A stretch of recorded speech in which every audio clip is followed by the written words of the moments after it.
नमस्कार। सिंपल समाचार में आज हम बात करेंगे किस तरीके से महंगाई दर में भारी गिरावट आई है। 18 महीनों में सबसे नीचे आ गया है। तो हमारा खाना जो है, हम जो खरीद रहे हैं वो सस्ता हो गया है। लेकिन एक चीज आप समझिए कि जब आप सस्ते में खाना खरीदते हैं, चाहे वो सब्जी हो, दाल हो, चीनी हो, अंडे हो, कुछ भी आप खरीद रहे हैं सस्ते में, तो वो जो उसका उत्पादन करता है उसको कम पैसे मिलते हैं। तो आप जब मंडी में जाके या अपने लोकल जो आपका सब्जी वाला है उसमें से बोलते हैं कि देखिए इस साल तो सब्जियों के दाम बढ़े ही नहीं, अरे बहुत सस्ते में टमाटर मिल रहे हैं, मटर कितना सस्ता हो गया है। हाँ, सब कुछ सस्ता हो गया है। आपके लिए बहुत अच्छा है, मेरे लिए बहुत अच्छा है, क्योंकि हम लोग खेती नहीं करते हैं, हम ये बेचते नहीं हैं। अगर अंडे सस्ते हो गए हैं मार्केट में या उसके दाम नहीं बढ़े हैं तो हमारे लिए अच्छा है। जो लोग अंडे खाते हैं, जो शाकाहारी, शुद्ध शाकाहारी हैं, अंडे छूते नहीं है, उनको फर्क नहीं पड़ता। लेकिन सब्जियां इतनी ज़्यादा सस्ती हो गई हैं कि लोगों के लिए खाने पर जितना खर्चा वो करते हैं वो घट गया है। तो ये एक बहुत बड़ा फायदा जो शहरों में रहते हैं या जो खाना खरीद रहे हैं गांव में भी जो खाद्य पदार्थ खरीद रहे हैं उनके लिए बहुत बड़ा फायदा है। लेकिन जो किसान है उसके लिए एक बार सोच लीजिए, जरा खेती की तस्वीरें हम दिखाते हैं। किसान के लिए सोचिए, पूरे साल वो ये काम करते हैं, खाद्य उगाते हैं, 2-3 बार करते हैं, सब्जियां नए नए उगाते हैं, मार्केट में ले जाते हैं। जो खर्चा है वो उनको वापस नहीं मिल रहा है। जितना वो पैसा लगा रहे हैं, और बहुत बार वो उधार लेकर ये पैसा लगाते हैं। ज्यादातर किसान किसी ना किसी से उधार लेकर पैसा लगाते हैं, क्योंकि जितना खर्चा करना पड़ता है खेती में उतना आय नहीं होता है कि अगले साल उसी आय से जो मुनाफा है उसी को लगाकर खेती कर ले। तो चाहे वो बैंक से कर्जा हो या चाहे वो किसी गांव के महाजन से कर्जा हो या आड़तिए जो खरीदता है उससे कर्जा हो, तो ये सारा मिलाकर आप देख लीजिए, इस पे बहुत खर्चा लगता है किसानों को, लेकिन वो किसान को पैसे वापस नहीं मिल रहे हैं। और आप देखिए, ये कंज्यूमर प्राइस इंडेक्स है, यानी कि जो उपभोक्ता देता है, इसके बीच में जो आड़तिया है या बिचौलिया है या जो रिटेलर है उसके मार्जिन भी है। जो आपके वहां पर सब्जी देता है वो भी 1 किलो आलू पे 2 रुपए अगर निकाल रहा है, तो आप सोच लीजिए कि किसान के पास कितना पैसा जा रहा है, किसान को कितना मिल रहा है, ये आप एक बार सोच लीजिए। तो यही हम कह रहे हैं कि ये बात हुई कि महंगाई दर तो घटी है, लेकिन किसान के लिए ये एक मुश्किल की बात जरूर हुई है।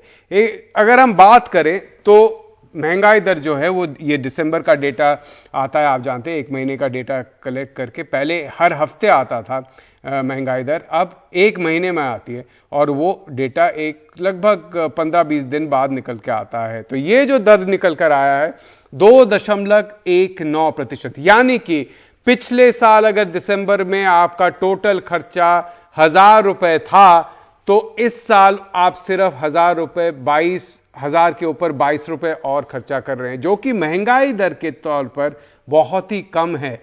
क्योंकि अगर यही 1000 रुपए आप बैंक में रख देते और आपको उस पर अगर 6-7% इंटरेस्ट मिल जाता, तो आपका ये पैसा 60 रुपए हो जाता। तो आपका बैंक से रिटर्न जितना है महंगाई दर उससे काफी कम है, या आपका जो सैलरी बढ़ा है महंगाई दर शायद उससे भी कम है, क्योंकि सैलरी भी 5-6% जो मैनेजर लेवल पे है, सेल्स लेवल है, उनका बढ़ रहा है, 3-4% तो बढ़ा है। हाँ, कुछ लोगों का बढ़ा नहीं है, वो अलग बात है।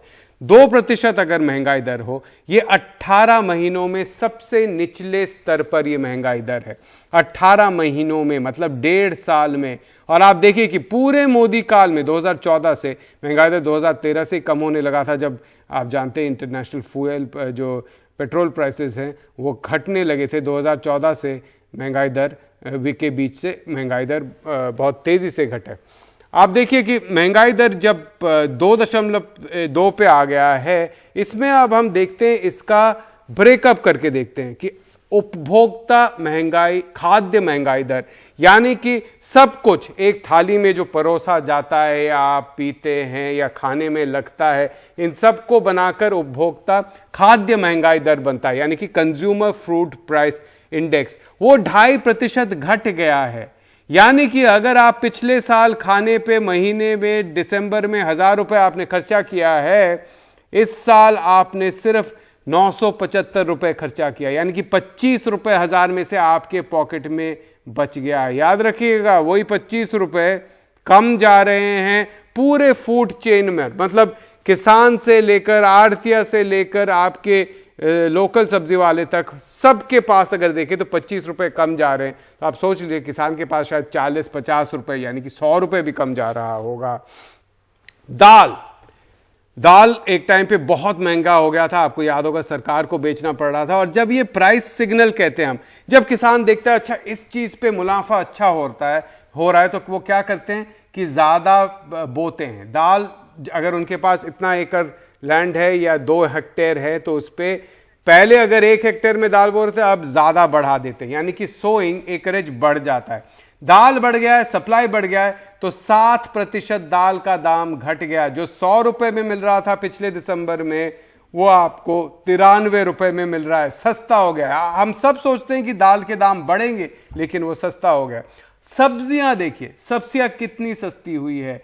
अगर आप महीने में 500 रुपए खर्चा कर रहे थे सब्जियों पर, 500 रुपए खर्चा कर रहे थे पिछले साल महीनों में, इस साल आपने सिर्फ 420 रुपए खर्चा किए। 420 रुपए, क्योंकि 16% यानी कि 500 में से 80 रुपए घट गया है इस साल।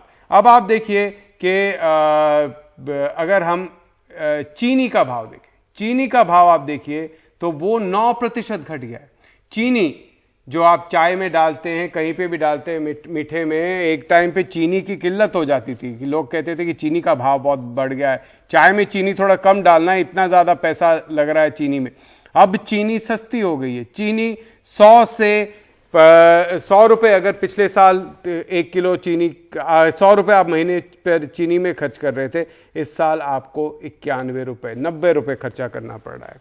ये हुए खाद्य पदार्थ। जैसे मैंने पहले भी बताया, टोटल खाद्य उपभोक्ता मतलब खाने के दाम जो भी खर्चा हम कर रहे हैं, एक थाली में परोस रहे हैं, साथ में लस्सी दूध जो भी आप ले रहे हैं, इन सब को मिलाकर 2.5% घट गया है आपका खर्चा। लेकिन किन चीजों पर, ये रहा आपके सामने, 2.5% खाने का जो खर्चा था वो घट गया है।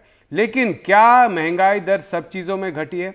आपके बच्चे अगर स्कूल जाते हैं, उसका पिछले दिसंबर के तुलना में 8% बढ़ गया है। 8% आपका खर्चा बढ़ गया है। अगर आप किसी प्राइवेट स्कूल में भेज रहे हैं तो हो सकता है वो 10% हो गया हो, 12% हो गया हो।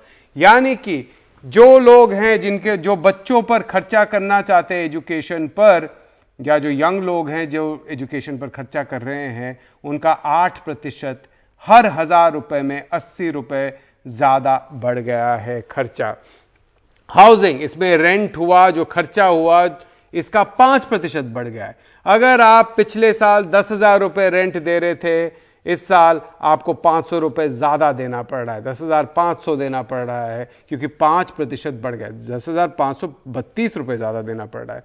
अब आप देखिए स्वास्थ्य पर, यानी कि मेडिकल खर्चा एक बहुत बड़ा खर्चा होता है जिसको हम कभी काउंट नहीं करते हैं, क्योंकि मेडिकल खर्चा अचानक आता है। उसमें कभी आपको बीमारी हो जाए, थोड़े बहुत घर में आपके मेडिसिन रहते होंगे, थोड़ा क्रोसिन रहता होगा, थोड़ा डाइजीन रहता होगा, लेकिन बाकी चीजें आप खरीदते हैं जब डॉक्टर कहते हैं कि ये ले लीजिए। डॉक्टर के पास जाते हैं तब आप खरीदते हैं, अस्पताल में जाते हैं तब आप। ये 9% बढ़ गया है।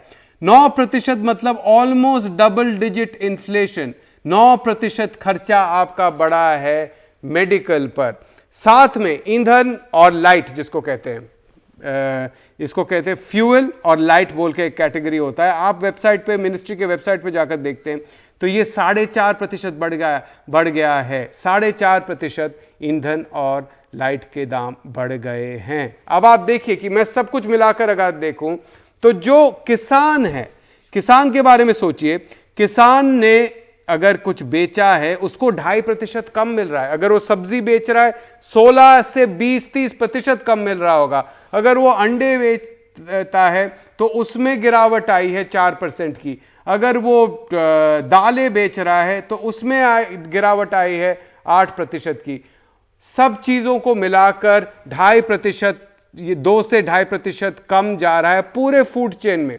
अगर आप किसान तक देखेंगे तो 5-6% कम आय हो रही है। लेकिन अगर उसको एजुकेशन पे खर्चा करना है, शिक्षा पे खर्चा करना है, अगर उसको मेडिकल पे खर्चा करना है, उसके खर्चे बढ़ गए। उसको अगर ईंधन पे खर्चा करना है तो उसके खर्चे बढ़ गए। इसका मतलब किसान के खर्चे बढ़ गए और जो हम लोग हैं उनके खर्चे कम हो गए, ज़्यादा कम हो गए, क्योंकि किसान की आय घट गई है, हमारी आय उसके तुलना में बढ़ रही है। एक चीज़ मैं आपको बता दूं, उन तस्वीरों के साथ हमारे पास कुछ नीचे के बैंड में कुछ डेटा आपके सामने हम फिर से पेश करते हैं कि जो एक्सपोर्ट है ये दाम इतने घटे क्यों हैं? क्योंकि एक्सपोर्ट बहुत तेज़ी से घटे हैं।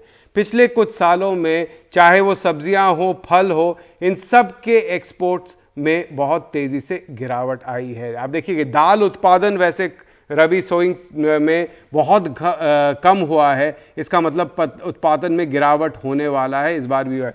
अगर हम देखें कि सब्जियों के एक्सपोर्ट में कितनी गिरावट आई है, सब्जियों के एक्सपोर्ट में लगभग 17%, सब्जी और फल के एक्सपोर्ट और निर्यात में 17% गिरावट आई है। और अगर हम मीट, पोल्ट्री और डेयरी प्रोडक्ट, जैसे मैंने बताया आपको, अंडों